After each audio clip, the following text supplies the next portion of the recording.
After the car accident, the doctor kept insisting I had amnesia. But I remember very clearly every woman who came to visit me. He is a nationally famous neurosurgeon.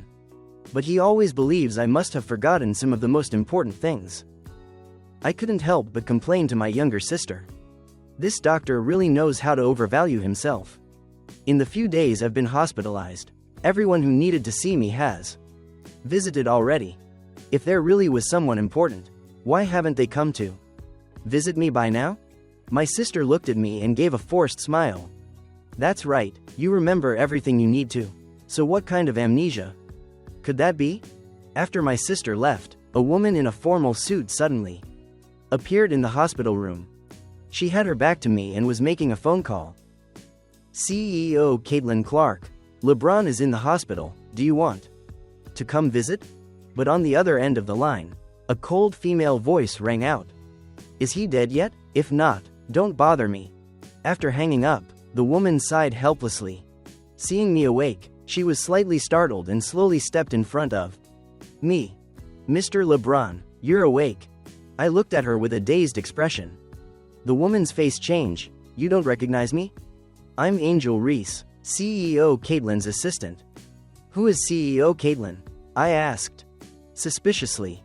Hearing this, Angel looked at me with annoyance. Oh, LeBron, CEO. Caitlin is very busy right now. Stop pretending to have amnesia. Even if you commit suicide, it's useless. Faced with these baffling words, I grew even more confused.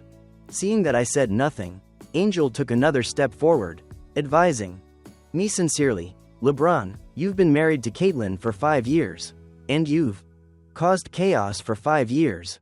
Caitlin still cannot love you. Shouldn't you have a little self-respect by now?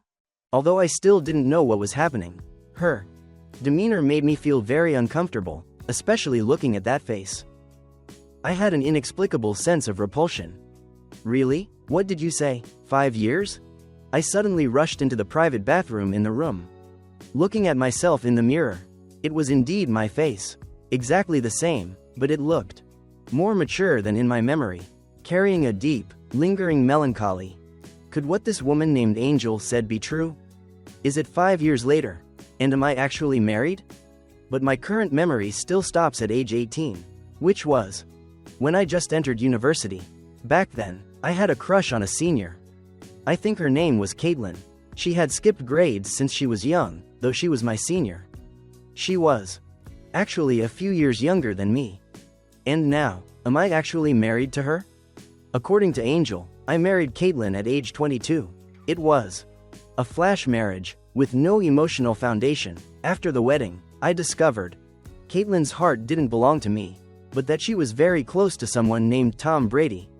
By her side, I heard he was the first love she wanted but couldn't have. And I, the unloved one, began to cause trouble. Within our marriage, I used all sorts of bizarre ways to attract Caitlin's attention, but it only earned her increasing disgust. For me, her friends all saw me as a joke, just waiting for the day we would divorce. Tom Brady never took me seriously either. He was the golden boy in their circle. Every time I acted out frantically, in their eyes, I was just a clown.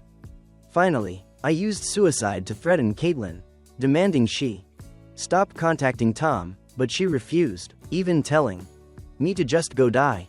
And after that, I collapsed. This is what happened before I woke up. Suicide over love. This was completely unlike anything I would ever do. I'm the person who hates clingy stalkers the most. By the time I figured everything out, I was in the master bedroom of our marital home. The doctor said I had no major issues, so Angel brought me straight back. Before leaving, she half warned, half advised me not to act out anymore. I looked at the massive villa before my eyes. No longer in the mood to cause trouble, I was stunned by this staggering wealth. Just the small walk-in closet alone was several times larger than my old house. Just as I was staring at the bedroom I shared with Caitlin until my eyes were blurred, a sound came from outside the door. I turned my head abruptly, coming face to face with the cold gaze of Caitlin Clark. Even though I knew Caitlin Clark and I had been married for 5 years. 4. Me. This was the first time I had observed her face this closely. I have to say, there was a reason she became my goddess during my teenage years. Just having that face displayed before me made my mood significantly better. Even when she was cold to me, I didn't find myself hating it much. Seeing that I said nothing, she knit her brows slightly. "LeBron, what are you up to now?" As she spoke, she leisurely walked into the walk-in closet, not even breaking her stride as she passed me. Then, she picked out a set of pajamas and came back out. I leaned back and looked at her. "From the moment you suddenly returned until now, I haven't said a single word, yet you claim I'm causing trouble?" Caitlin's dark eyes narrowed as she looked at me. "In the past, didn't you pounce on me every time I came home? Are you changing tactics now? Wanting to act detached and desireless? Playing the part of a dignified, proper gentleman?" I was slightly startled. Had the 27-year-old LeBron and Caitlin after marriage been this voracious with each other? Then I looked at her with a calm expression. "Oh, well, from now on, I won't be like that anymore."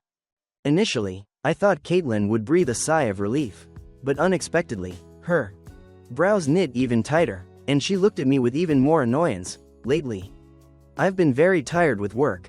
I don't have free time to play these attention-seeking games with you." Seeing I remained silent, Caitlin's gaze suddenly turned sharp and cold. "LeBron, stop trying to do anything to Tom Brady. He hasn't done anything wrong. Even if you use suicide to threaten me, it's useless." I froze for a moment, my mood becoming somewhat complicated. The situation between Caitlin and me, Angel Reese had already told me most of it. It was simply that I loved Caitlin, and Caitlin loved Tom Brady. And I, the clown in this romance, could only constantly seek trouble with Tom, making Caitlin loathe me more and more. This suicide attempt was also because I was extremely jealous of the attentive care Caitlin gave to Tom, so I had secretly and frantically attacked Tom's company, smearing their athletes. Caitlin, without a moment's hesitation, chose to stand up and protect Tom. This was no different from telling everyone in the circle that I, the husband of CEO Caitlin Clark, was merely a husband in name only. In Caitlin's heart, I wasn't even worth a single finger of Tom Brady's. So, I lost control, tried to use suicide to hold onto Caitlin's heart. The result was obvious to everyone. Seeing me say nothing, Caitlin lost her patience and walked straight into the bathroom. I breathed a sigh of relief and collapsed onto the large bed. My mind was a mess. After all, I had lost the memories of these past years. I truly didn't know why I had become so frantically desperate. The 18-year-old me was the person who hated lovesick fools the most. Yet, here I was, wanting to live or die for a woman. I really couldn't believe I would one day be this pathetic. My mind was in chaos, before I could even think clearly about what I should do now. The blanket beside me was lifted. A soft, supple body lay down next to me. The scent hit me full in the face, making me jump. I turned my head and saw Caitlin looking at me with her dark eyes. What are you doing?" Even though I had amnesia, according to the information I had, Caitlin and I were supposed to have a terrible relationship, perhaps even sleeping in separate rooms. Why did she naturally lie down beside me like this? Caitlin didn't seem to notice my discomfort. Without warning, she pounced on top of me. Her incredibly soft, skillful fingers stirred sensations I had never felt before. I couldn't help but call her name. "Caitlin, don't touch me." It seemed the resistance in my eyes wasn't an act. A flash of surprise crossed Caitlin's eyes, but it was quickly replaced by irritation. "LeBron, don't play hard to get with me. I don't like it." She always used that kind of tone to speak to me. Even the face I had crushed on for years began to lose points. "I am your husband, right? I returned from being hospitalized, and if you're not going to ask how I am, fine, but now you're aggressively criticizing me. Caitlin, on what basis do you treat me like this?" My anger seemed to ignite her own rage. She used force to grip my wrist tightly, her tone ice cold. "Because you brought all of this upon yourself." Her grip wasn't very strong, but it happened to catch the wound where I had Slashed my own wrist. Although I winced in pain, I tried my best to endure it without making a sound. Caitlin suddenly let go, seemingly losing interest, and leaned away, turning her back to me. I'll let it slide this time. Don't ever pretend to commit suicide. To threaten me again. I lay silently beside her, my emotions a tangled mess.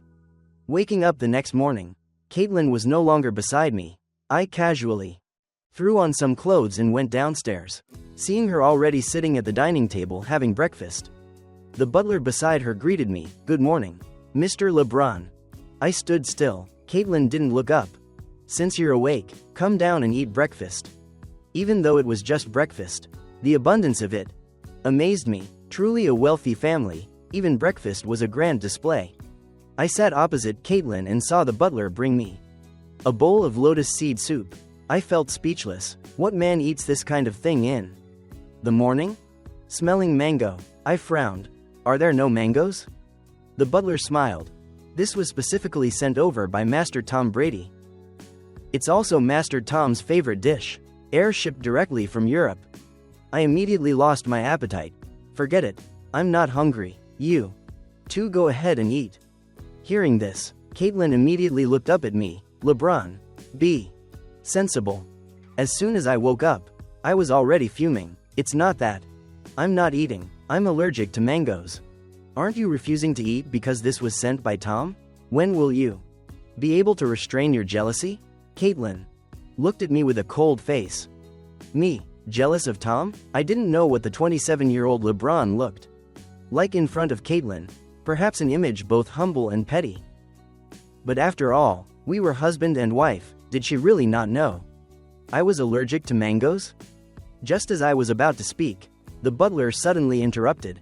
"Miss, Master Tom Brady is here." A gentle voice rang out. "Caitlin, am I interrupting the two of you?" A tall figure walked in from the door. Both the butler and the housekeeper were very familiar with him. One look and you knew he was a regular guest.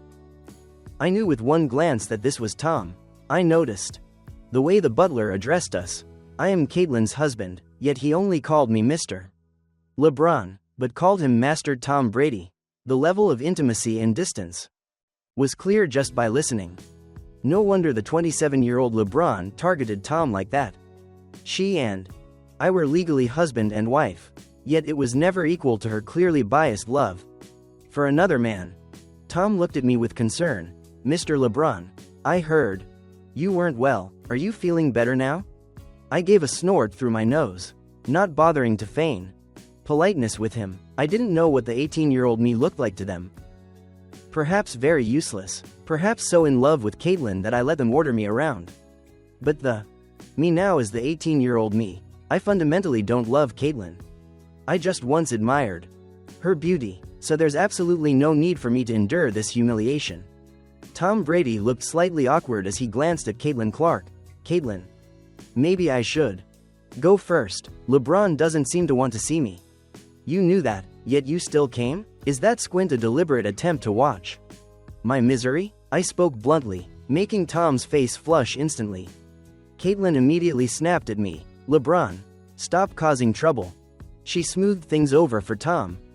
I wasn't happy. My impression of her dropped significantly. Initially, waking up married to my childhood goddess had made me feel a bit excited and lucky, but now it seemed Caitlin was only worth so much.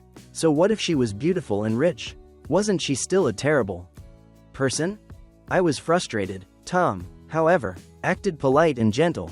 "Caitlin, I came this time to invite you to my victory party. LeBron, if you have nothing going on, come along too." Initially, I didn't want to go, but seeing the hidden contempt and mockery in Tom's eyes, I suddenly smiled and agreed. Sure, after all, I am Caitlin's husband, I should accompany her to socialize. And so, I went with Caitlin to Tom Brady's victory party. When the three of us appeared, everyone in the private lounge looked over, their expressions a colorful mix. People whispered and gossiped. These sounds were neither loud nor soft, just enough for me to hear. I scanned the room, guessing they were roughly friends of Caitlin or Tom, essentially the same social circle. I laughed coldly in my heart. No wonder the 25-year-old LeBron wanted to commit suicide. Hearing these insults every day, how could one's heart not become distorted?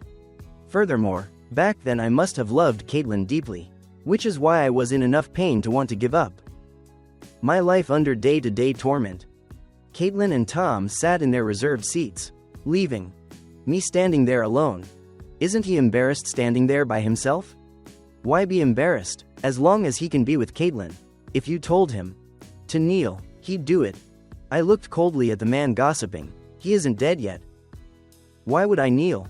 The man's expression changed. He apparently didn't expect me to dare talk back today. Caitlyn interrupted our dialogue with an irritated look. Enough. Stop making a scene. I was being mocked to this extent, and she not only didn't help me but only knew how to blame the victim. I sneered.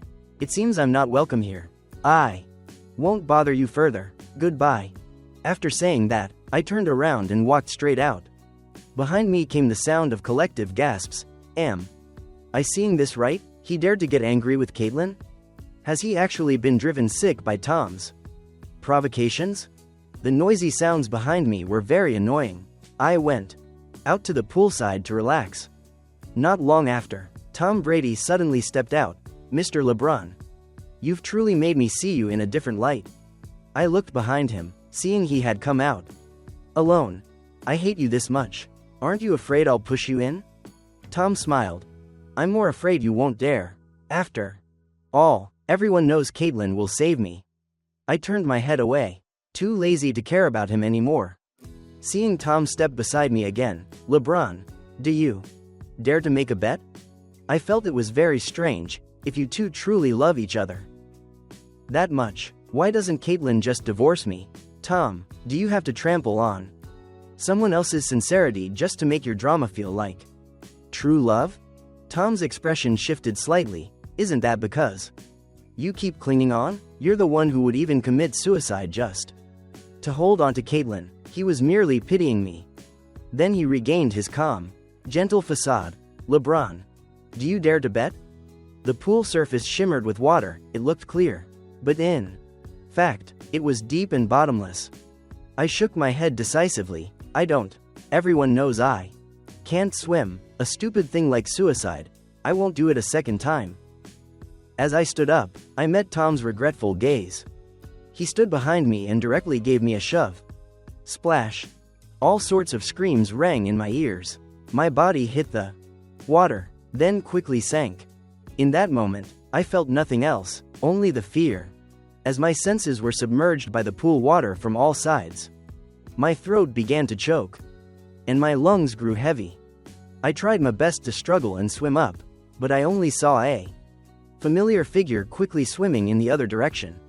That was my wife, Caitlyn. When Tom and I fell into the water together, she had quickly swum toward him. A sharp, stinging pain radiated from my heart. This was perhaps the last bit of emotion left from the 27-year-old LeBron. Even though I had forgotten the past, the body's instinct was still there. Only, this time, it was also completely drowned. When I woke up, I was lying by the pool. Both Tom and I had been rescued, only, he was saved by Caitlyn, while I was saved by a strange woman. Setting everything else aside, she was indeed quite a beauty. Exactly the type one like. I lay on the ground while she used both hands to press on my chest, trying to force out the water I had choked on. I let out a retch and vomited. In my line of sight, I saw Caitlyn approaching too. Tom even pretended to look at Caitlyn's back. Caitlyn seemed to just remember she had a husband like me. Frowning as she asked, LeBron, are you okay? I didn't answer, only struggling to stand up. The woman beside me tried to support me, but I brushed her hand away. When Caitlyn stood before me, I raised my hand. Initially, I wanted to slap her, but I don't hit women. My hand hung in midair and then retracted. Finally, I just grabbed her collar and shoved her to the ground. The surroundings were dead silent. I could even hear people's deliberately slowed breathing. Caitlyn, such a wealthy and beautiful lady, had probably never been handled roughly by anyone, let alone being shoved aside by me. Caitlyn, let's get a divorce. I don't want anything Just consider that shove just now as the breakup fee you paid me. Your soon-to-be ex-husband. I looked coldly at the woman before me.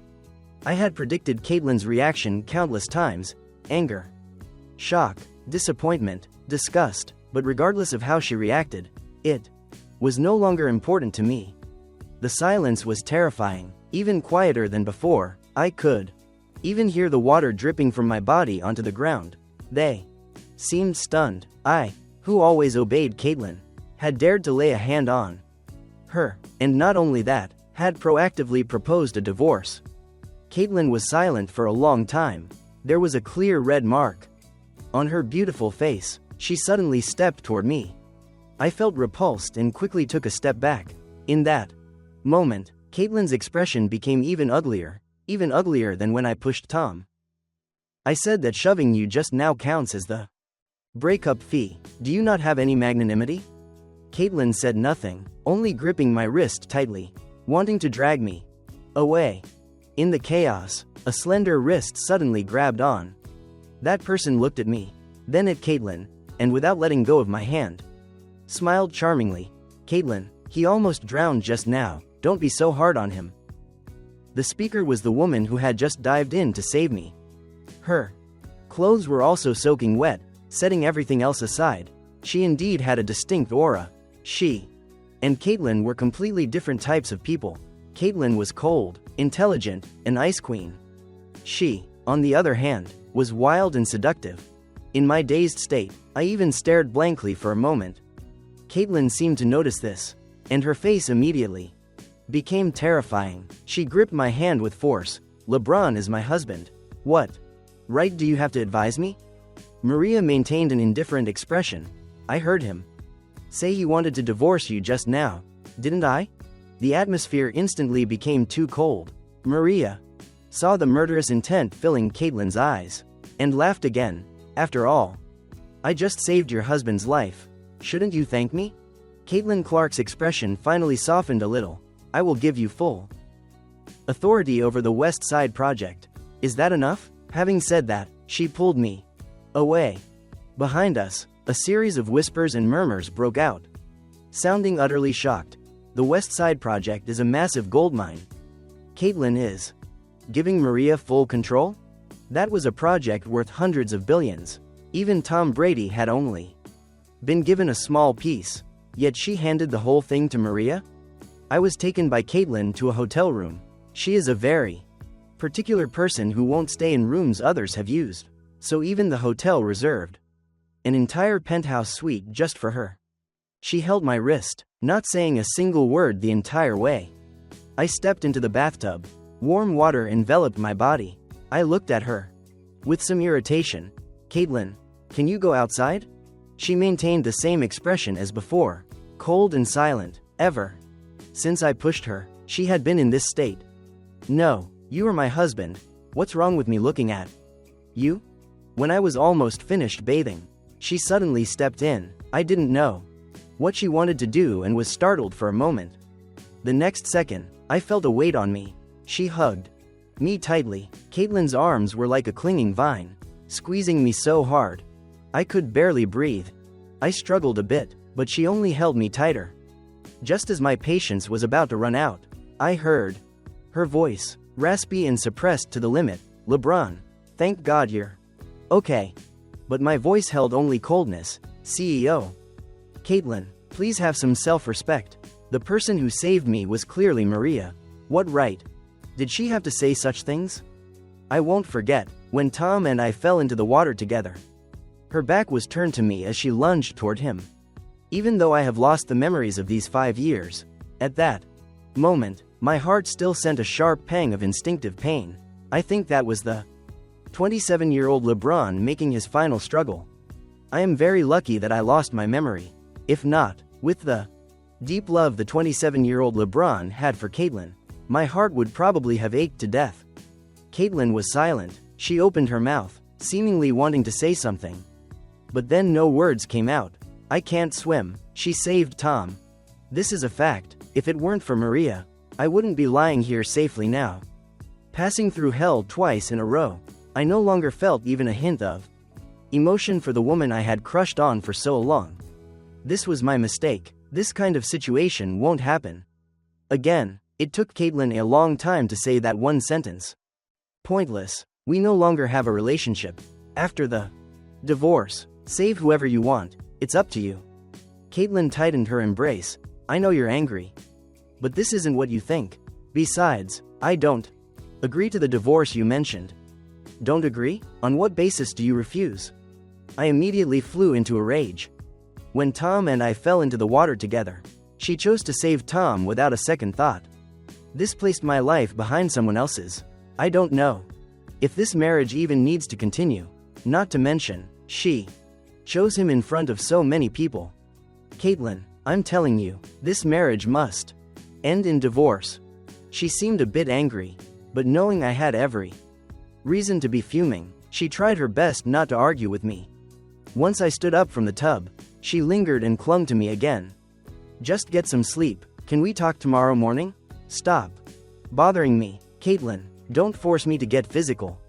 I quickly pushed her away. Caitlin sneered.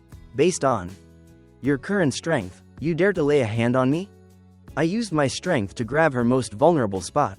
Caitlin's expression immediately changed. A flush appeared on her face. Then she suddenly softened, kissing the corner of my mouth lightly. Fine. Stop acting out. This was my mistake. I'll find a way to make it up to you. My head ached slightly, my temples throbbed. I didn't know how pathetic the 27-year-old LeBron had actually been. For Caitlin to think she could just coax me after something like that happened. I clenched my fists and pushed her away without hesitation. Caitlin's face turned sour, and suddenly her whole body was on top of mine, looking down at me from above.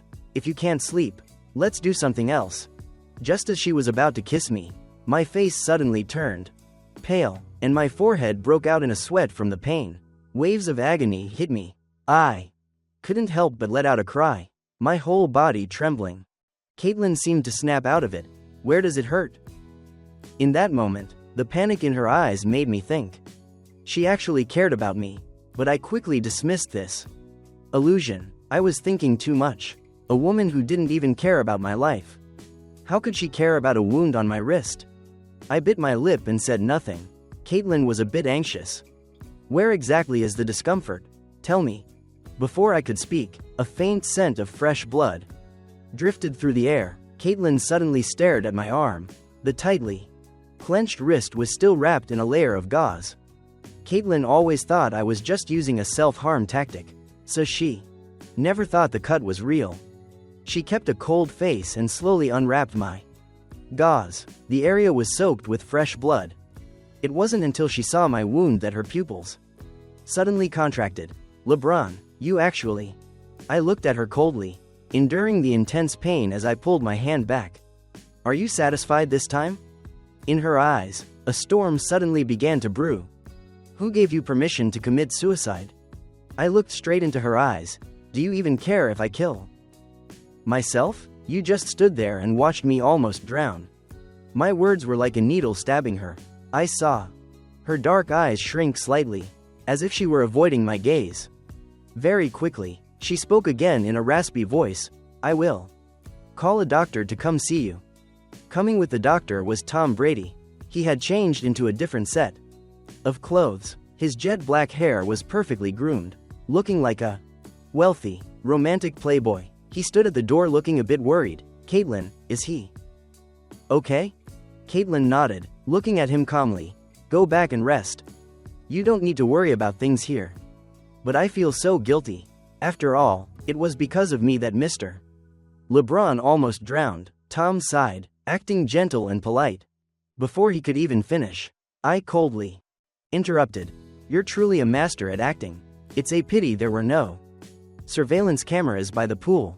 Otherwise, if Caitlin heard the words you said to me back then, I wonder how she'd look at you. As soon as I said that, Tom's face changed. Finally, he left in a hurry. He must have received plenty of benefits from Caitlin before by sowing discord, but now, I wasn't falling for his traps at all. Whatever he said, I blocked it bluntly. He couldn't handle it at all. I don't know why my personality had suddenly changed so much. If he stayed any longer, his cover would be blown. So he just left. I was happy and free, fundamentally not wanting to see those two eyesores. Caitlin looked at me calmly. Get some good rest. I'll come visit you tomorrow. I nodded and said, go quickly. Ideally, bring the divorce agreement. If you don't write it, I'll find a lawyer to do it. Her assets were surely vast. Letting her decide would prevent any other trouble and stop her from thinking I was eyeing her fortune. Caitlin's gaze darkened slightly, and finally, she said only one thing. I will not divorce you. Get that thought out of your head. With that, she closed the door and left. It seemed she also knew that staying here only made me annoyed. Not long after, Caitlin used her phone to contact me, telling me to wait for her here tomorrow. I looked at my phone. Initially, I used my birthday as the password, but it didn't open. Thinking for a bit, I used Caitlin's birthday, and it opened immediately. I sneered, mocking my future, lovesick self. Then I immediately changed the password to my own birthday. The next day, I didn't wait for her at all, but contacted Maria directly. I started by introducing myself. I'm LeBron. Do you have time to go grab a coffee with me?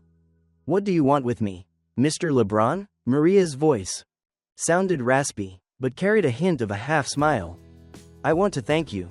After all, you saved my life yesterday. I'm someone who keeps my gratitudes and grudges clear. I really didn't know what had happened to the 27-year-old LeBron to become this pathetic over love. Sure, let's meet at the coffee shop nearby. When I arrived, Maria was already there. Not bad, Mr. LeBron, you're actually on time. I sat down immediately. I wanted to thank you. After all, you saved my life yesterday. Sure, whatever you say. Maria looked at me, and suddenly knit her brows. Why'd I feel like you're very different from before? Is that so? I touched my hair, not wanting others to know about my amnesia. Furthermore, I didn't know what my relationship with Maria actually was. Judging from yesterday's situation, we probably weren't very close. I forced a smile. Different in what way? Maybe it's because I was scared yesterday. LeBron, what is wrong with you? We've known each other for so many years. If something's on your mind, you can be straight with me. Maria frowned, suddenly serious. I was stunned. We've known each other for many years? Why don't I have any recollection of that? Maria tapped the tabletop lightly, asking back with a half smile. Should I remember? Her eyes were judgmental, staring at me so intently that I felt like she was about to see right through me. LeBron, you are very abnormal. Since the time you woke up from your suicide attempt, you've changed a lot. Is it because of Caitlin? I gave a mocking laugh. Even she could see the difference in me, yet Caitlin couldn't. This marriage truly didn't need to continue. Maria looked as if she had heard something unbelievable. LeBron, are you actually planning to divorce her? Is it that surprising? After what happened yesterday alone? Don't you think it's worth a divorce? I nonchalantly took a sip of the coffee in front of me. She shook her head. The old LeBron was so infatuated with her. I never thought I'd hear you say divorce and mean it. A smile played at the corners of her mouth as she teased me. When you and Caitlin got married, one could say you were driven mad by love. No matter where she went, you had to cling to her. You couldn't stand any other men around her, let alone Tom Brady. Was I really that crazy? Miss Reese, don't just slander me like that.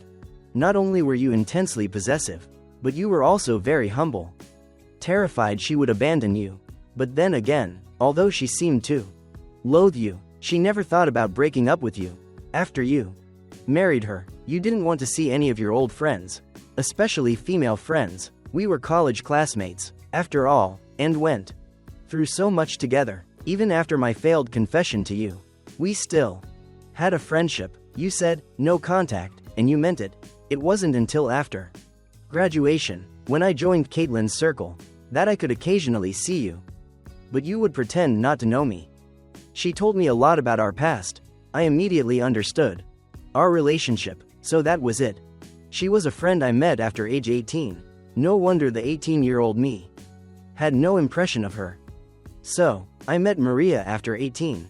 She confessed. I refused. Then I met Caitlin, and it was a flash marriage.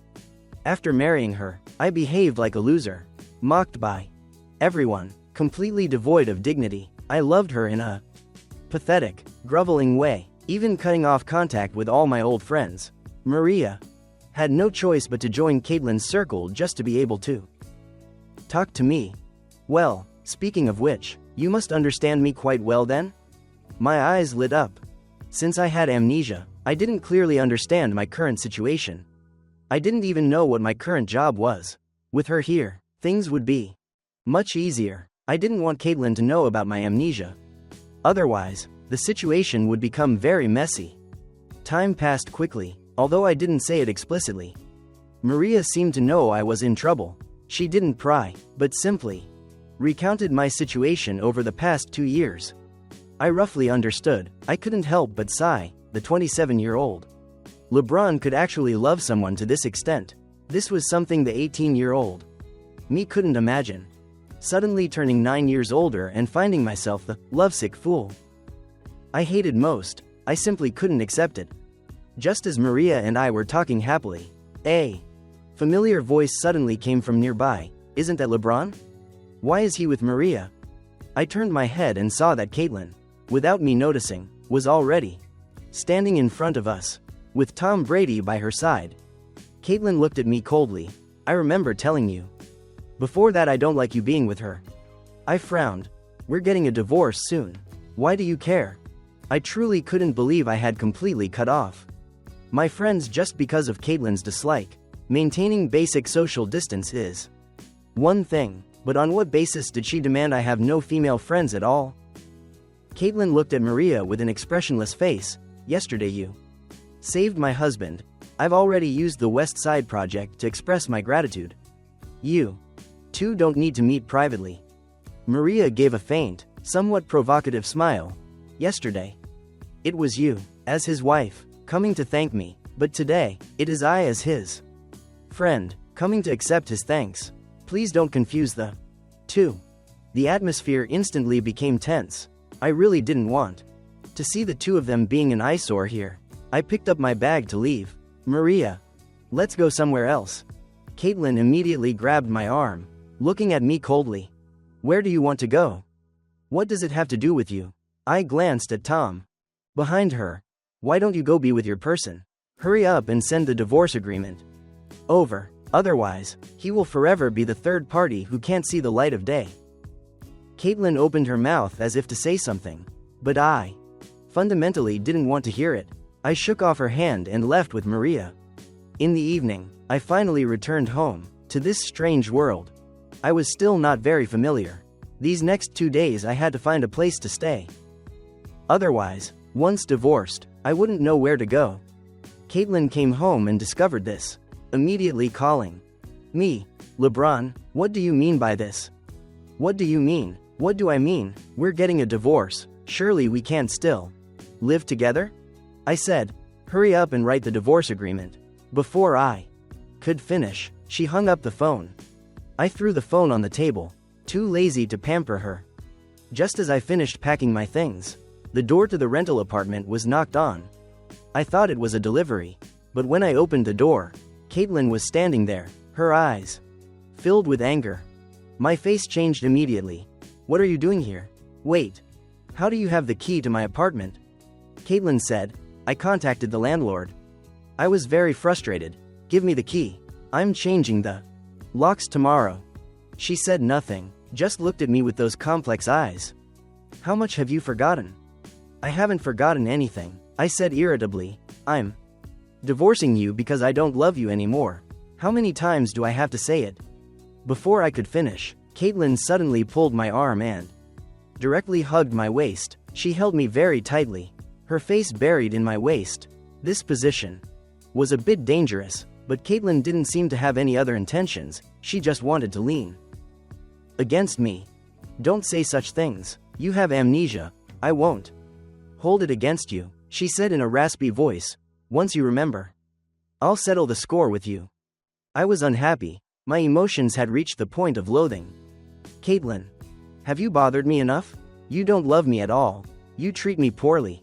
On what basis should I stay by your side? So what if I have amnesia? I don't like that person with no self-identity who keeps running after you. I like the me now. I don't love you anymore. Understand? I've wanted to leave you for a long time. Realizing this, Caitlin hugged me even tighter. No. We just had an argument. LeBron, I've explained it to you. That time, I didn't mean it. She leaned her forehead against me and sighed softly. Now that you have amnesia, you don't remember me. I think I have a responsibility to explain things clearly to you. I fundamentally didn't want to hear her explanation. But Caitlin insisted. She held me so tightly I couldn't move. I could only listen to her. That day I heard someone fell into the water. My first reaction was to see if you were okay. They said it was Tom. I breathed a sigh of relief.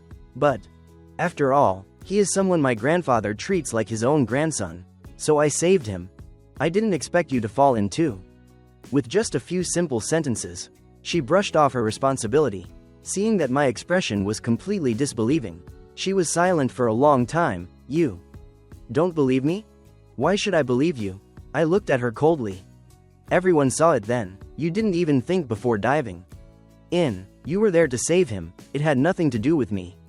After I was saved by Maria, you still treated me so coldly. Caitlin, I am not blind. I can feel your contempt for me. Caitlin Clark gently embraced me. This time, she didn't use force like before. Her grip was indescribably tender. This was the first time she had ever shown weakness in front of me. LeBron, I wasn't being cold to you. It was because you almost lost your life that I was so angry. Caitlin said in a low voice. If you hadn't been okay, I would have almost wanted to kill someone. I shook my head. Caitlin, if you truly want what's best for me, let's divorce. Let me go. Let me truly be free. Anything but that. That is the only thing I won't allow. Caitlin still wouldn't let go, whispering in my ear, wait until you remember. Then we will talk about divorce. Do you think that as soon as I remember, I won't want to divorce? I frowned as I looked at her. Caitlin didn't answer, but she clearly thought so. I gave a cold laugh. It's useless. Caitlin, since heaven allowed me to forget this, it means I shouldn't remember. Maybe this is the chance for me to get away from you. I was very resistant to the idea of remembering and had no desire to return to being the 27-year-old LeBron. Caitlin had no choice but to temporarily try to stabilize me. I had been living a normal life for a few days, but unexpectedly, Victor tracked me down. LeBron, we need to talk. Victor looked haggard and disheveled this time, with deep dark circles under his eyes. He stood below my office building. I didn't want to give others a scene to mock. If you have something to say it quickly. Victor suddenly gave a mocking laugh. You must be very proud of yourself. Right? Caitlin has unilaterally terminated our partnership with the Victor Gyokir's family. Now everyone in our circle knows the Victor Gyokir's house has lost its support. I frowned, indeed a bit surprised, but my tone was very calm. What does that have to do with me? You should go find her. But she said she won't help me. You said something to her, didn't you? I was impatient. I thought you came here to sincerely apologize. It seems it was only for your own benefit. We have nothing to talk about. I turned to leave. Victor suddenly screamed piercingly behind me. LeBron, on what basis does a country bumpkin like you get to be her husband? To marry her? Why am I not as good as you? My footsteps came to an abrupt halt. Sharp ringing in my ears made it impossible to think. I seemed to have heard these words before. Shortly after Caitlin and I got married, all her wealthy friends mocked me. At that time, Victor was quite friendly toward me, even sympathetic, giving me a lot of advice, but the advice he gave was intentionally meant to humiliate me. In front of everyone, I began to become insecure and timid, living in fear. I also began to get paranoid, fearing Caitlin would abandon me. Those images flashed by. I was certain they were my memories, just not fully recovered yet, only visible in fragments. Victor chased after me. LeBron, I can apologize to you, but you have to tell Caitlin. Get lost. I directly shoved his hand away, my eyes turning red. I have no interest in your business with Caitlin. Please tell her I never want to see either of you again. The further you stay away from me, the better. I was just about to leave when I ran into a familiar figure. A familiar light laugh came from above. Why is it that every time we catch a scene like this? Caitlin, what do you say? It was Maria Reese's voice. Before I could react, I was pulled away by another force. By the time I realized it, Caitlin was by my side. She looked coldly at Maria beside me. Stay away from him. Maria shrugged helplessly. I didn't do anything to him. Look at how worried you are. Having said that, she smiled at Victor, who was standing further away with an ugly expression. Why are you always secretly finding LeBron to cause trouble? It's more like he's finding trouble with me. Victor kept a cold face, only softening slightly when he looked at Caitlin. Caitlin, after all, I grew up with you. We're childhood sweethearts. Everything before was just a misunderstanding. Can't you be a little more lenient? Caitlin answered coldly. I have done what I should have. I don't owe you anything. Before, it was out of respect for your grandfather that I looked after you, but that doesn't mean you can be bottomlessly greedy. I'm bottomlessly greedy? Victor's face looked even worse, yet he couldn't think of any words to refute her.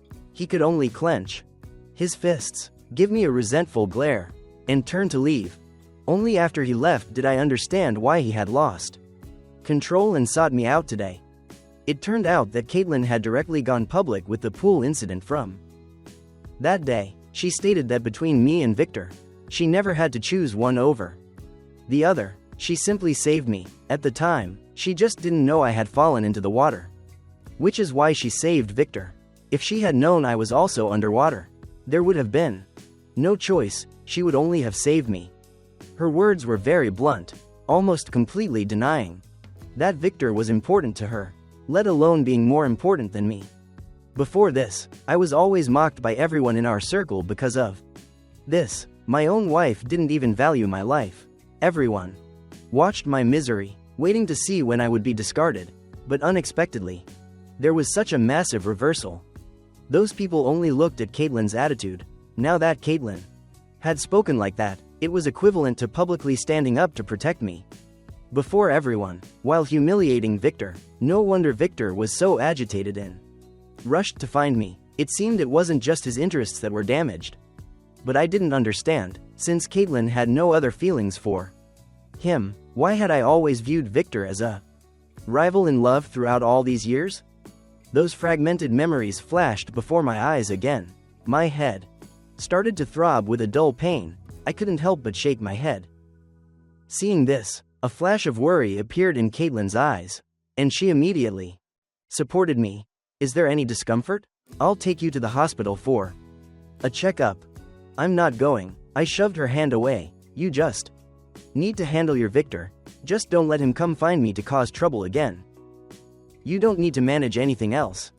Rest assured, I won't give him that kind of opportunity again. Caitlin spoke up. I won't make that mistake again.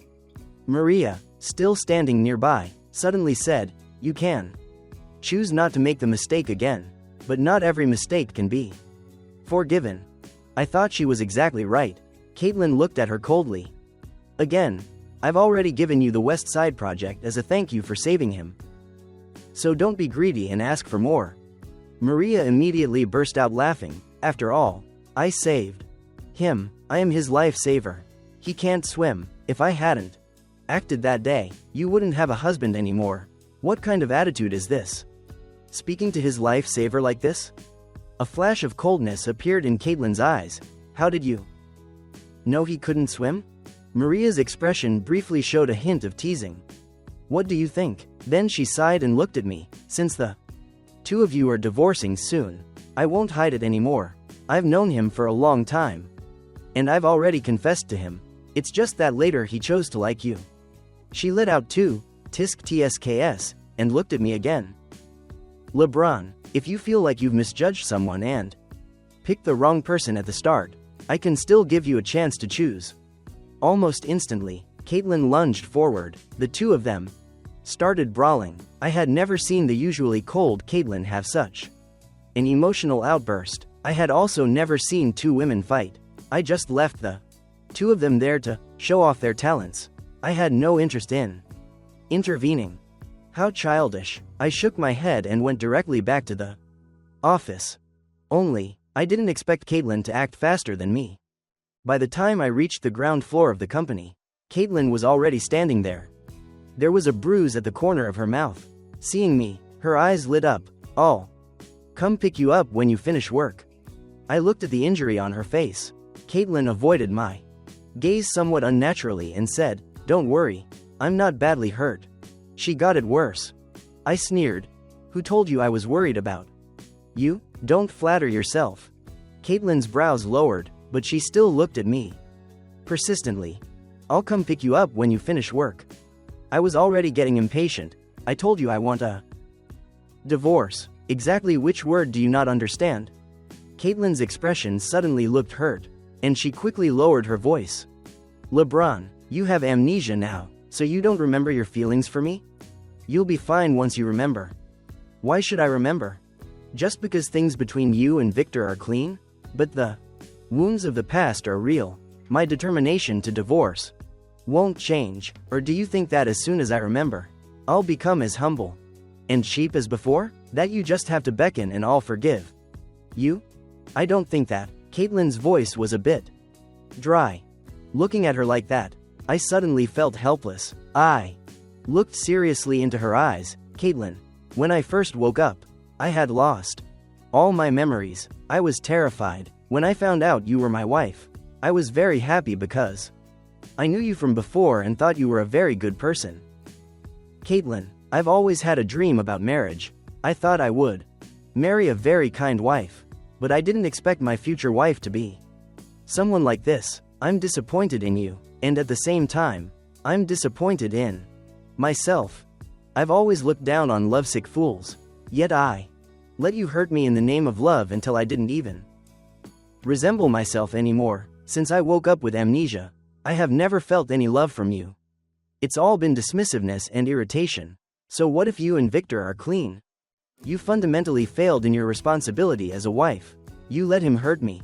And you hurt me too. This marriage, I feel there is no need to continue it. Let's get a divorce." I said a very long string of words, all from the bottom of my heart. In that moment, I seemed to see some light in Caitlin's eyes shatter. I turned away and didn't look at her a single time more. After that day, I refused to hear any more news about Caitlin. Clark, people in those circles are naturally opportunists. After learning what happened last time, they began prying for news from my side. Some tried to win me over, but I ignored them all, simply doing my work and waiting for the day Caitlin would finally agree to the divorce. When it was time to clock out, I stretched. Initially, I wanted to ask Maria out for dinner to formally thank her. As soon as I stepped out of the company gates, I saw a luxury black car parked there. Colleagues around me were whispering and gossiping, winking at me. I couldn't show my reluctance, so I could only manage a forced smile. I saw Caitlin leaning against the car door, her figure striking, her face the kind that draws attention wherever she goes. I cursed under my breath and walked straight ahead, not looking at her. Caitlin immediately stepped toward me. "LeBron," she called my name, her voice gentler than I had ever heard it.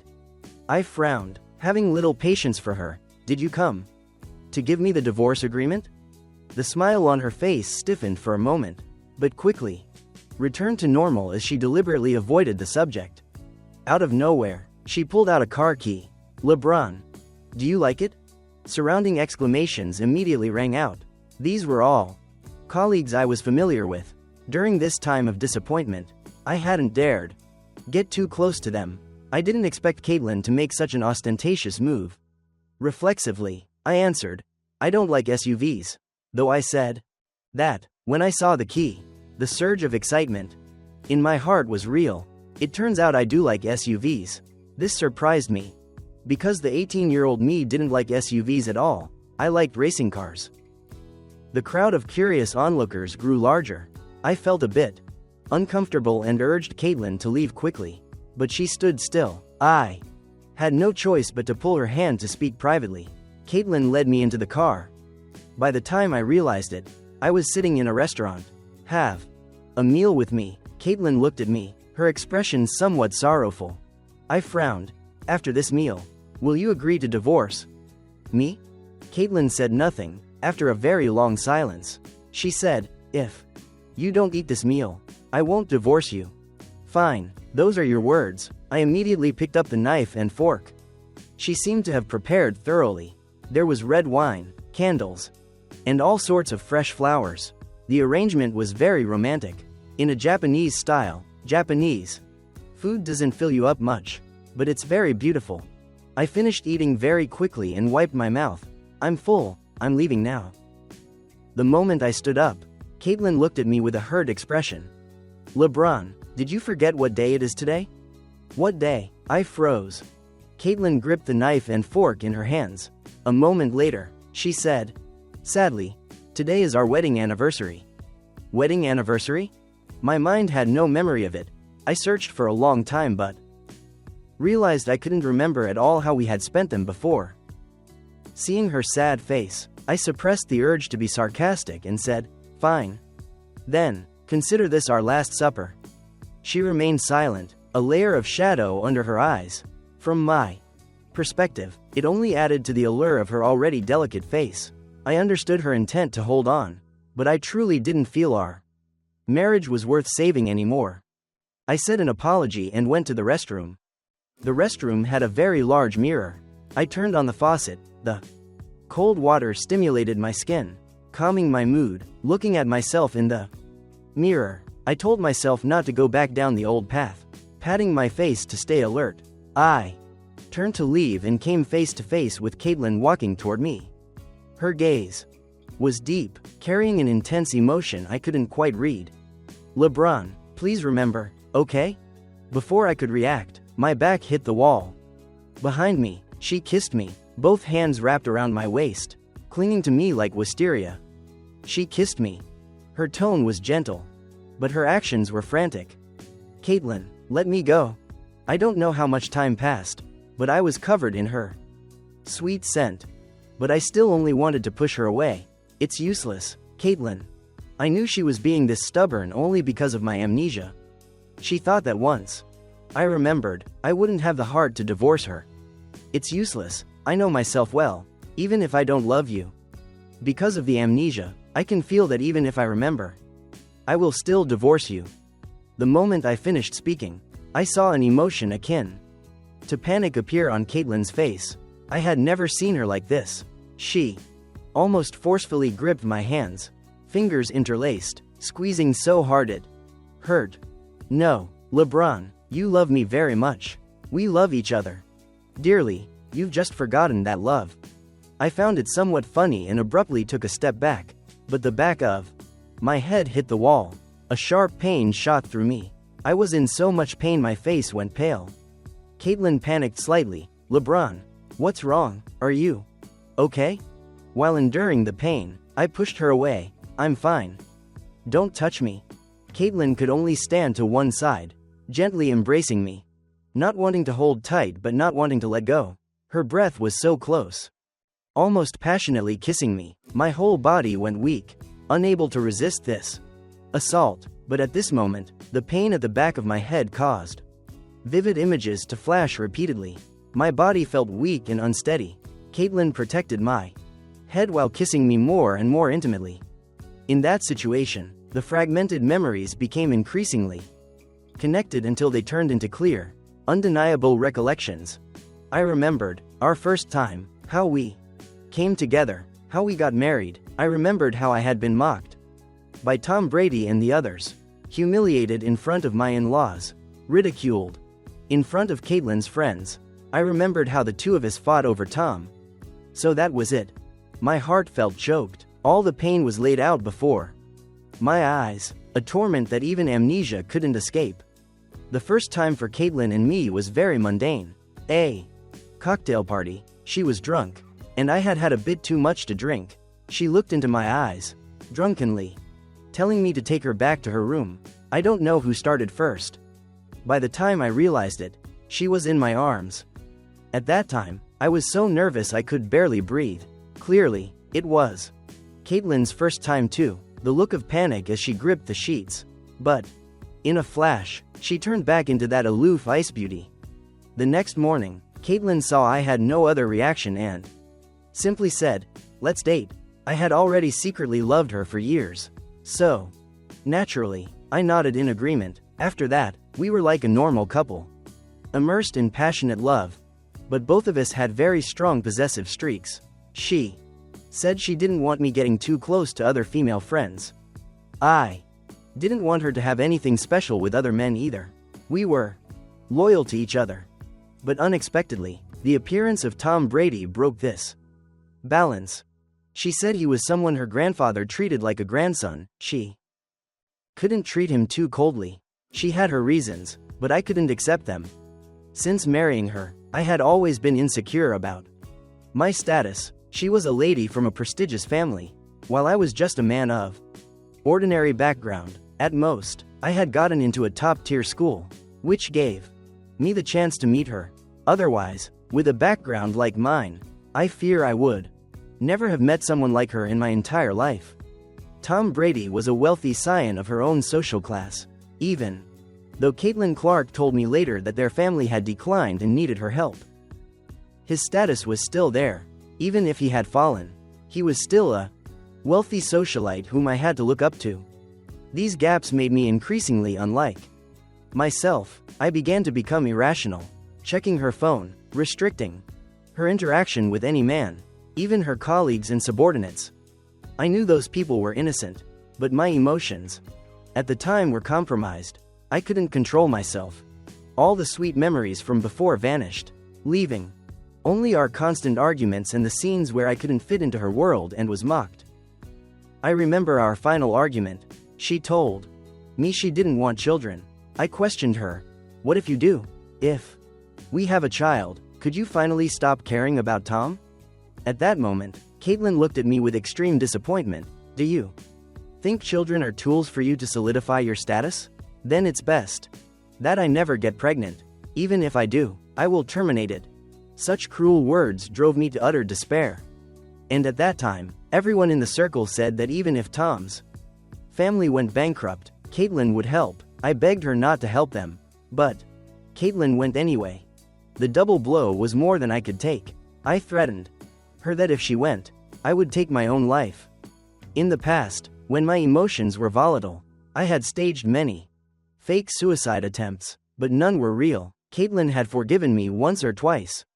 But by the third time, she no longer cared. She just walked away. After that, I actually tried, and when I was saved and woke up, I had amnesia. When I recalled all of this, my heart was already numbed by the pain. No wonder I wanted to forget. No wonder I remembered nothing. It turns out that memory was so agonizing. My whole body was trembling. Caitlin also noticed my abnormality. What's wrong, LeBron? Caitlin, you truly disgust me. I looked into her eyes, clutching my heart. Then I suddenly let out a soft laugh. Actually, I disgust myself too. I closed my eyes and suddenly blacked out. When I woke up, I was lying in the hospital. It was that same familiar doctor checking on me. Caitlin was anxiously holding my hand. Seeing me wake up, she immediately called the doctor. Ariana Grande. He's awake. Ariana peeled back my eyelids to check, then said, "It's nothing major. Just overexcitement. The bruise in his head has dissipated after the impact. Get some good rest." Caitlin breathed a sigh of relief, then asked me, "When did you hit your head? Why didn't you tell me?" I quietly withdrew my hand, my gaze colder than when I had amnesia. Caitlin seemed to realize something, her lips pressing into a thin line. "LeBron?" she asked tentatively. I interrupted her directly. "It's useless. Caitlin, let's get a divorce." Caitlin's voice was a bit bitter. I already said. "Right now. You don't remember anything?"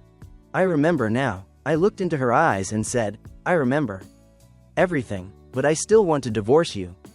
Caitlin's eyes vibrated violently, seemingly in disbelief. I had never seen her gaze look so desolate, but I knew my decision was right.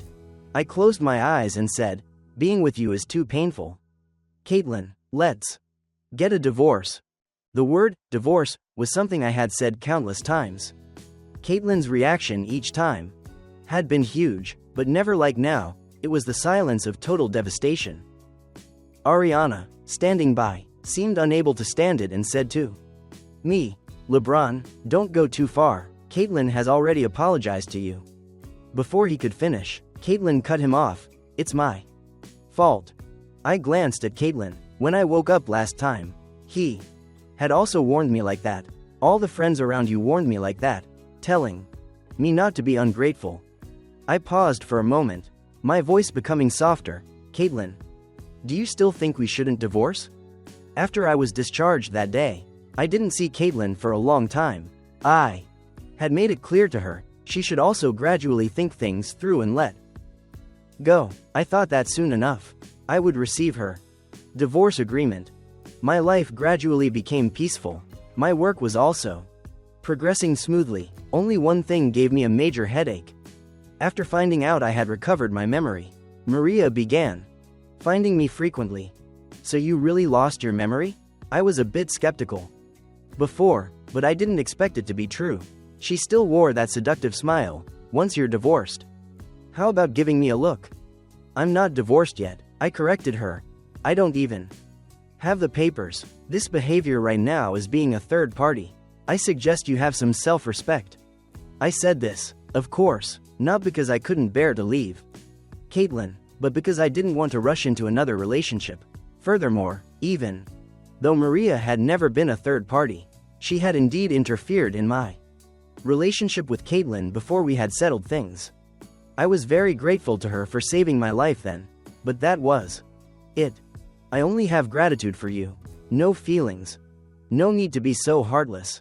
Right? Maria acted heartbroken, but immediately after showed a bit of relief. I was just trying my luck. LeBron, I gave up on you a long time ago. It's just that seeing you living unhappily made me a bit frustrated. I understood. I gave her a hug, and suddenly saw Caitlin walking toward us from afar. I felt annoyed and was about to leave when Caitlin suddenly ran to the side and retched a few times. Maria's expression changed instantly, looking a bit ugly. Caitlin, do you feel nauseous seeing us hug? No, I don't feel well, Caitlin said with a strained voice. She suddenly thought of something. Maria and I looked at each other, our faces both darkening, as we abruptly looked toward Caitlin, who was extremely uncomfortable. You couldn't possibly be. Caitlin's eyes lit up, seemingly also thinking of that possibility. A child. I shook my head violently. No way. I closed my eyes, my head spinning slightly. I suddenly remembered. When I was desperately wanting to commit suicide, it was precisely because Caitlin told me she didn't want children. If she had one, she would terminate it. Seeing this, Caitlin immediately ignored her physical discomfort and approached, choking out, LeBron? I was very impatient. Plus, I didn't want to face the issue of whether she was truly pregnant. My mood was irritable. Other than divorce, I didn't want to see her anywhere. Caitlin wiped her mouth and sadly pulled out another car key. SUV. Don't you like racing cars? I looked at her coldly. I don't like anything. As long as it's yours, I don't like it. Caitlin's eyes looked as if they were covered by a film of fire. The SUV you don't like.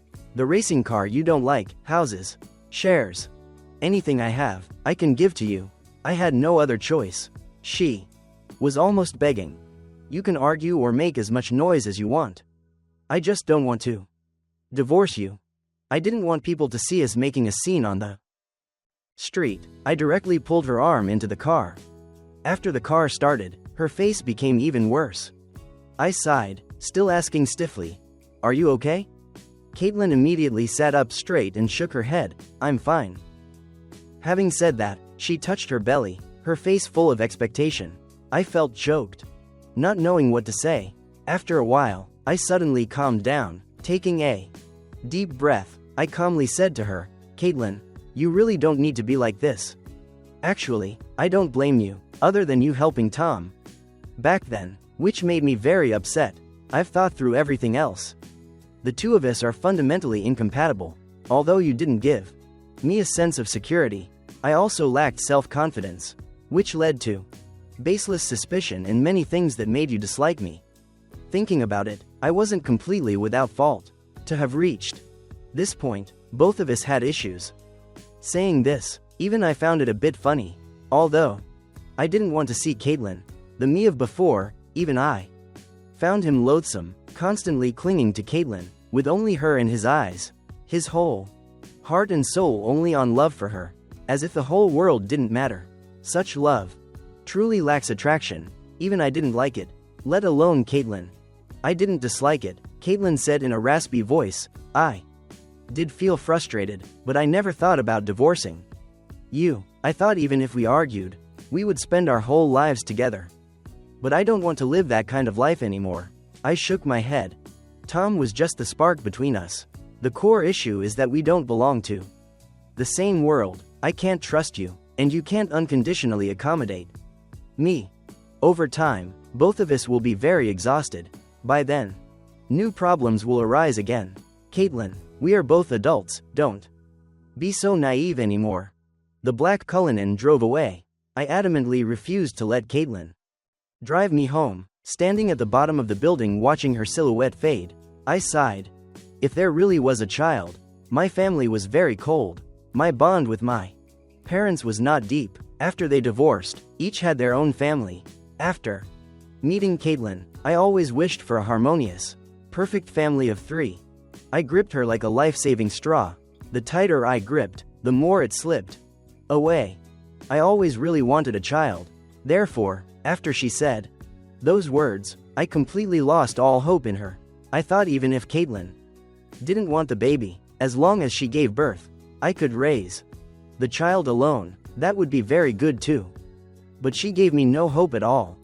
I should have been as heartless as her. But thinking that it was my own flesh and blood, I couldn't bear it. Today was a day off. I went to the hospital for a brain scan. As I was holding my test results and preparing to go home, I suddenly saw a man on the street I hadn't seen in a long time. LeBron, what is that in your hand? Tom Brady suddenly appeared. I was startled, reflexively stuffing the brain scan results into my pocket. What does it have to do with you? What's your business? I was highly alert, because Tom did not look like a normal person at all right now. His face was haggard, his eyes were glazed, and he hadn't even changed his clothes. He seemed to have gone through some massive upheaval. Seeing me avoid his gaze, he lunged forward and snatched the paper from me. He was frantic, but fundamentally no match for me. Suddenly, he let out a shrill scream. Do you know Caitlin is pregnant? She's carrying your child. Why? Why is it that I lost everything, yet you made Caitlin pregnant? I am the chosen one. I am Caitlin's childhood sweetheart. On what basis does a latecomer like you get to possess her? What? Caitlin is actually pregnant? My emotions were incredibly complex. I didn't even pay attention to Tom's madness. Why? If you have a problem, go find Caitlin directly. It has nothing to do with me. I took a step back, not wanting to hear his twisted logic. This matter should be handled by Caitlin. The old me was too stupid. Always thinking that as long as I was the only man by her side, she wouldn't change her heart. But for a woman like her, changing her mind is so easy. I didn't need to waste my time warning other men. It was a complete waste of energy. Are you mocking me? Tom suddenly gave a manic laugh, took a step forward, and stared at me. Do you know she has completely cut off the partnership with the Brady family, making me a laughingstock in the circle? Now that she can't help me anymore, are you mocking me? I frowned and took a step back, just about to turn and leave. But Tom blocked my path again. You were the one who told her those things, right? What things? I found it baffling. You told her I was intentionally making trouble for you behind your back, that I was driving a wedge. You told her about the pool incident, that I pushed you. You went and snitched to her, didn't you? I gave a cold laugh. Since you've done these things, why are you afraid of others knowing? I knew it was you. He suddenly let out a piercing scream and lunged at me. I reflexively dodged, but saw him pull a dagger out of nowhere. That look in his eyes was aimed at my life. It seemed he had truly been driven into a corner to do something so extreme. LeBron, I heard a frantic cry. The pain I anticipated didn't happen. When I opened my eyes, I found Caitlin blocking me. I watched as the dagger plunged into her heart. She was bleeding profusely, her face turning deathly pale, yet she still looked toward me silently, confirming I was okay. Her hand reached up, wanting to touch my face, but finally fell powerlessly. Caitlin, I called her name, but she could no longer hear me. The hospital was a blur of stark white. I followed behind the nurses, hurriedly pushing the gurney. It was covered in blood. My hands were also stained red. I held Caitlin's hand, trembling uncontrollably, unable to tell if the blood was mine or hers. On the contrary, she squeezed my palm and whispered to me, "LeBron, are you okay?" "I'm fine. Stop talking. Stop talking." Every word she spoke drained her strength. I just wanted her to be safe. She raised her hand, wanting to touch my face. "Don't cry," she said. "My heart aches for you. Stop talking. Don't. Nothing can happen to you. Listen to me. You must be okay. Don't leave me with a guilty conscience for the rest of my life." Caitlin squeezed my hand again, using her last bit of strength. "If I'm not lucky this time, start a new life. If you lose your wife, you don't need a divorce." Suddenly, she quirked a smile. "At least, we are still husband and wife. Don't say such foolish things." I had never been this panicked. I was terrified she would truly be gone. All the feelings that had vanished before came rushing back. I realized my feelings for her were only suppressed. I didn't want to be hurt anymore, so I wanted to forget her. If more time had passed, perhaps I really could have forgotten her. But now, just as I remembered everything between us, she was in critical condition because she saved me. I couldn't let go. I still wanted to divorce her, but I hoped she would be healthy and come out of that operating room safely. Then we would sign the papers and go our separate ways. The operating room light stayed on. I sat on a bench outside, waiting. My hands were still stained with blood, all of it Caitlin's. Everything around me felt irrelevant. Until Caitlin's mother arrived, she hurriedly asked me, "How is Caitlin's condition?" Only then did I look up at her with hollow eyes. My voice raspy. "I'm sorry, we don't know yet. The doctors are trying to save her." Paloma shook her head, almost fainting. I thought she would blame me, but she said nothing. After calming down, she glanced at me and told me to wait here. I didn't understand what she meant, but I obediently did as I was told and waited. Not long after, I saw Paloma clutching Tom Brady by his hair, dragging him forcefully toward us. "He did it, didn't he?" I paused for a moment, then nodded. Paloma used all her strength to grab his hair and slam him to the ground. "If anything happens to my daughter, I will not let you off." Ma'am, it's all LeBron's fault. It has nothing to do with me. The one I wanted to kill was him. Why would I want to harm Caitlin?" Paloma slapped him twice more. "Do you think saying that will make me let you go? He is my son-in-law. If you harm him, I still won't let you off." Hearing her words, I looked at her in surprise. I always thought she disliked me, but I didn't expect her to say such things. I even thought she would blame me. After all, the person Tom wanted to strike was indeed me. Caitlin was the one who took the knife for me. "Why, Auntie? You clearly liked me before." Tom wailed. "That was when I was blind," Paloma said with hatred. "I did like you before, watching you grow up since you were a child, but feelings cannot be forced. My daughter doesn't like you, and I cannot force the two of you to be together. Even if the person she chose was someone I thought was unsuitable for her. At least LeBron has a good heart. Facts have proven that. Caitlin's judgment is better than mine." Paloma said heartbreakingly. "I know everything you've done. Out of respect for your grandfather, we didn't hold it against you. But I didn't expect you to become more and more outrageous, coming up with such a wicked scheme. If anything happens to Caitlin, don't you dare think you'll live." peacefully for the rest of your life." With that, she called Caitlin's father. He was also on his way. Paloma even gave him a few instructions. Don't let the Brady family live too comfortably. Tell them all that this was the crime committed by Tom. Tom wailed and collapsed on the floor like a madman. Seeing this, Paloma shook her head and said sadly, "You were simply spoiled too much by your family. They never bothered to teach you properly, and that's why you've ended up like this." Tom was still screaming manically. It was very loud. I didn't want to hear a single word from them. I silently stared at the operating room door, only wishing Caitlin was okay. The operating room light turned off. My eyes lit up. I immediately said to the two people beside me, "Be quiet. The surgery is over." Paloma went silent instantly, waving her hand for the guards to drag Tom away. She glanced at me and said nothing. We both understood the situation in our hearts, so words weren't needed. She and I were not from the same social class at all. Our relationship couldn't be called harmonious or happy, it could only be called mutual respect. The doctor stepped out. Both of us stepped forward at the same time. "How is her condition?" The doctor sighed. "The suturing has been completed. The specific situation depends on her will to survive hereafter." His words were very diplomatic, but both Paloma and I understood what he meant. After a long, drawn-out silence, Caitlin was moved to the VIP room for monitoring. Paloma and I stepped inside.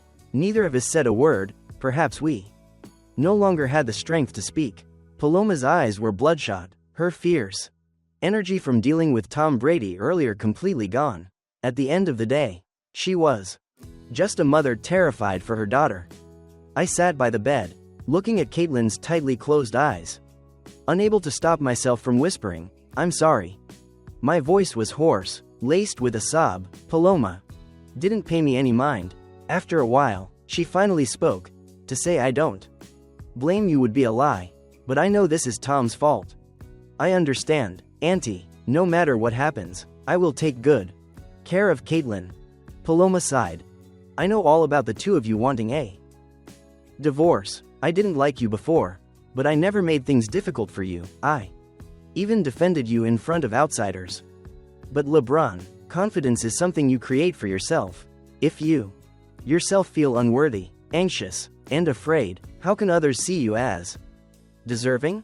Paloma and Caitlin's father had only one daughter. For the most part, they deeply respected her personal choices. After Caitlin and I married, she had confided in them, asking them not to interfere too much. They had agreed. Paloma had never spoken so candidly to me. I nodded firmly but remained silent. Caitlin's father arrived shortly after. His face was cold as he told Paloma that everything had been handled. Now, we just had to wait for Caitlin to wake up. I stayed awake all night. Paloma said to me, "You're exhausted too. Go back and get some rest." I shook my head.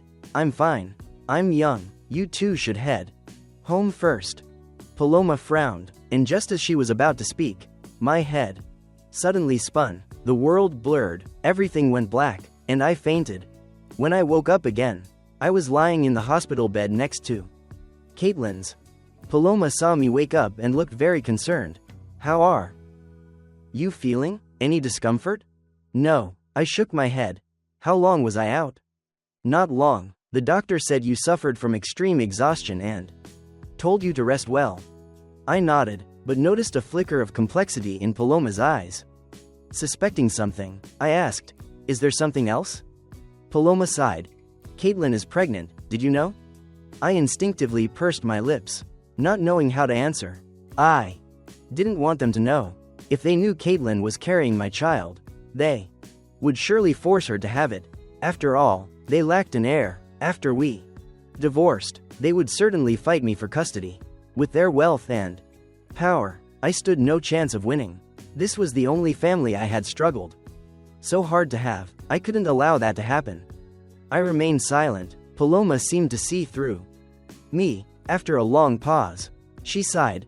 "I don't want to interfere in your business with Caitlin, but this baby," she looked at me, "the doctor says, as long as the mother is protected, The baby will be fine.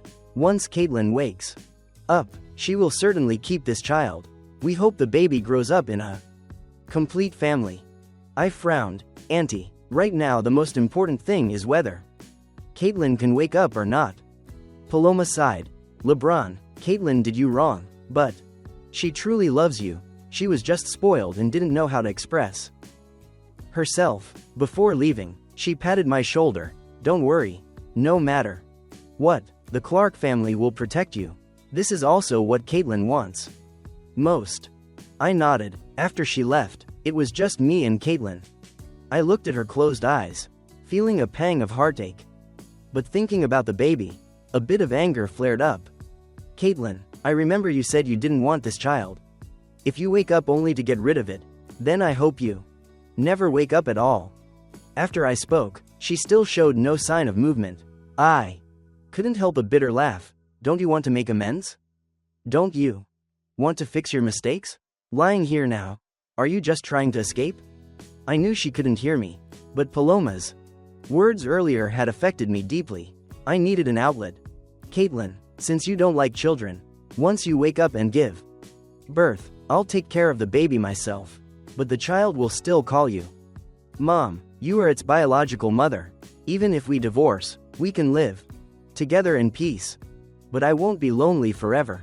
Perhaps soon enough, your child will be calling someone else Mom.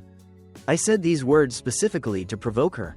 I wouldn't remarry, maybe I'd date, but I wouldn't enter a marriage again. How do you feel about Maria Reese? She's liked me for years and even saved my life. Maybe she'd make a very good stepmother. Before I could finish, Caitlin's fingers suddenly twitched. But it only twitched once. She didn't wake up. I felt a wave of disappointment. Caitlin, I'm not joking with you. If you don't wake up, I really will. Before I could finish, Caitlin's eyelids suddenly flickered. This time I saw it clearly. It wasn't an illusion. Doctor, I was ecstatic, hurriedly calling Ariana over. Ariana was Caitlin's good friend. Since the accident, she had been staying at the hospital. She and the chief surgeon rushed in. After checking, Ariana said joyfully, she's about to wake up. Don't worry. I nodded. Thank you. Ariana started to leave, but paused and turned back to me. About before, I'm sorry, she used to always call me Mr. LeBron. Ariana looked guilty. I always felt you weren't good enough for Caitlin. But that was between the two of you. As long as she likes you, I shouldn't have been so out of line. It's over, I said expressionlessly. I didn't feel much about her apology, because I didn't consider her a friend. To me, she was just a familiar stranger. Seeing my cold reaction, Ariana said nothing more. She muttered a few polite words and left. I sat by the bed waiting for Caitlin to wake up. By midnight, drowsiness hit. I slumped by the edge of the bed, holding her hand. The hospital was a bit chilly at night. Just as I was about to wake up and look for a blanket, my shoulders suddenly felt warm. Startled, I snapped my eyes open to see Caitlin draping a blanket over me. You're awake, I was overjoyed, gripping her hand tightly as I prepared to call the doctor. While waiting for the doctor, Caitlin gently embraced me. She whispered hoarsely in my ear, don't let my child call anyone else, Mom.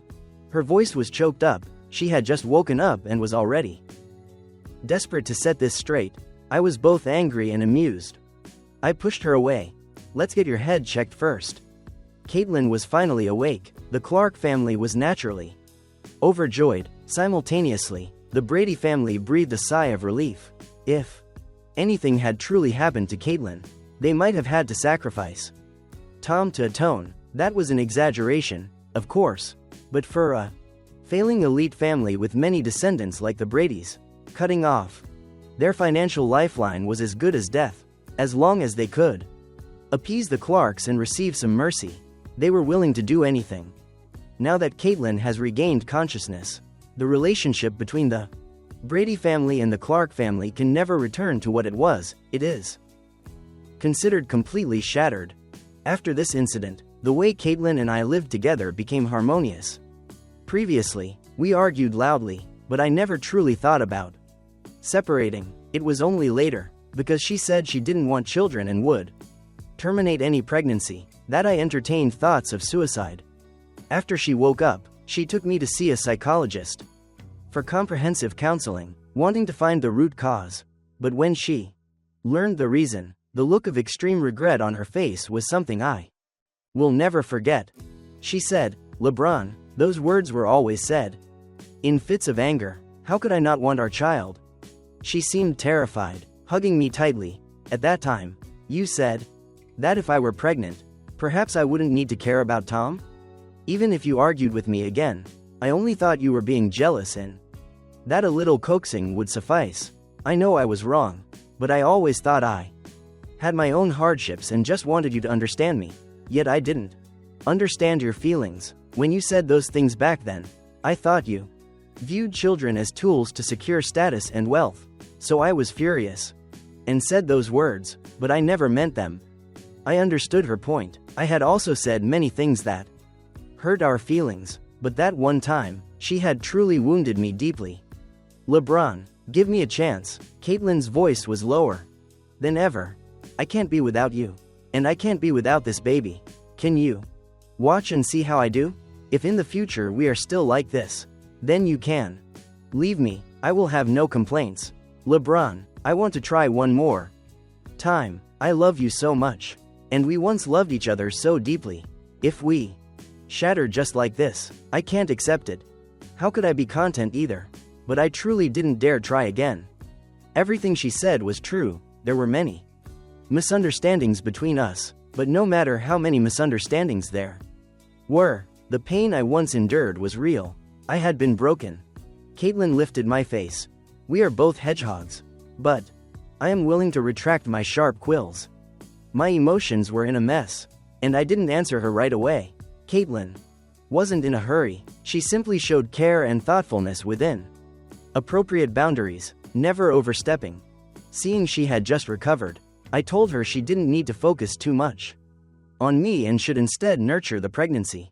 She kept saying, "Okay." Yet she knew the details of everything I was doing. I thought she was just acting out of an obsession to give the baby a complete family, but later I discovered that in our marriage, it wasn't just me who was calculating and overthinking, she was too.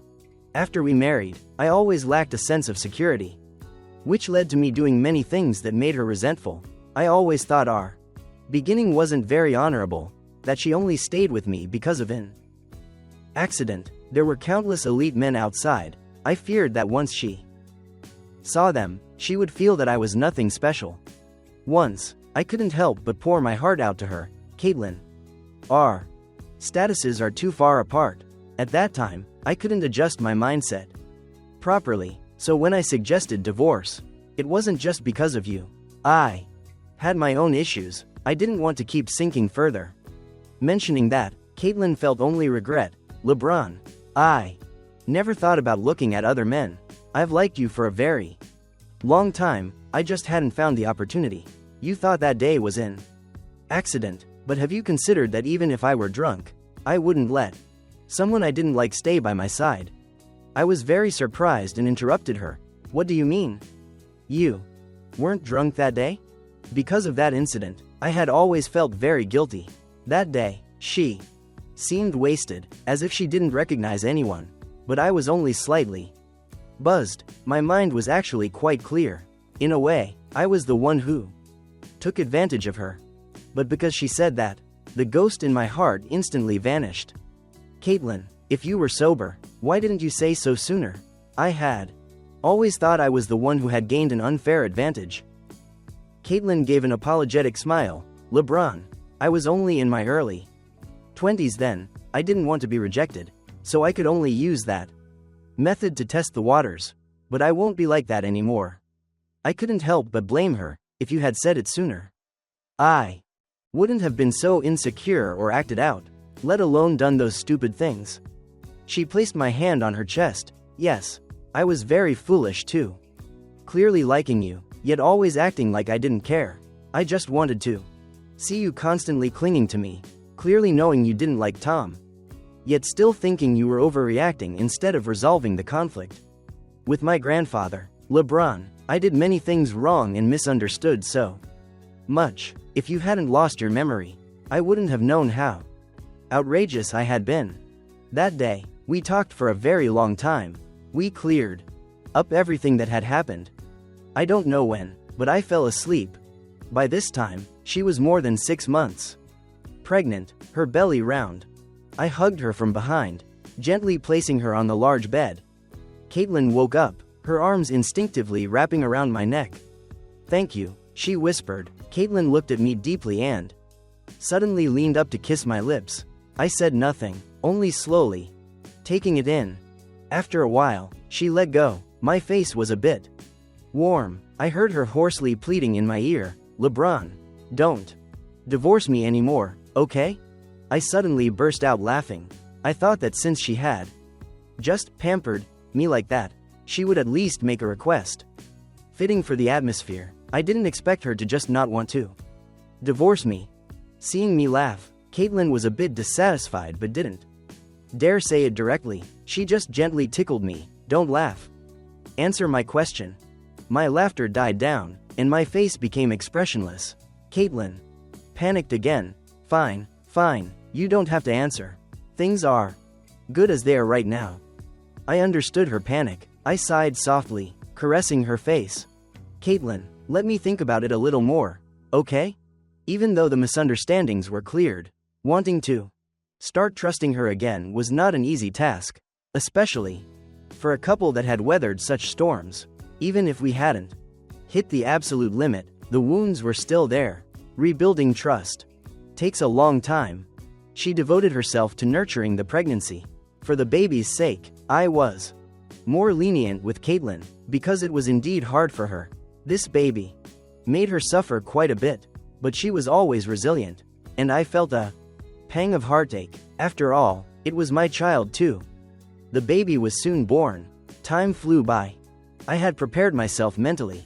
If Caitlin was a good mother, I would be very happy, but if she couldn't meet my expectations, I could also decisively leave her. I didn't expect that Caitlin would never disappoint me. That day, after she had coaxed the baby to sleep and returned to the bedroom, she saw me leaning against the door, smiling at her. Caitlin stepped gently in front of me. "What is it?"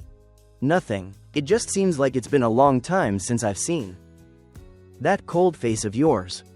Caitlin breathed a sigh of relief, then found it funny. She wrapped her arms around my waist. "Those are all dark days of the past. Can you not mention them anymore?" "Why can't I mention it?" I laughed, dodging her. "But I still like the cold you from before. You changing diapers with a cold face would surely be beautiful." Caitlin knew I was teasing. She mock glared and chased me into the bedroom. Once she was lying fully on top of me, I heard her hoarse voice say, "Husband, have I passed the test?" I chuckled. "You passed. But there's a retention period." "How long is the retention period?" "A lifetime."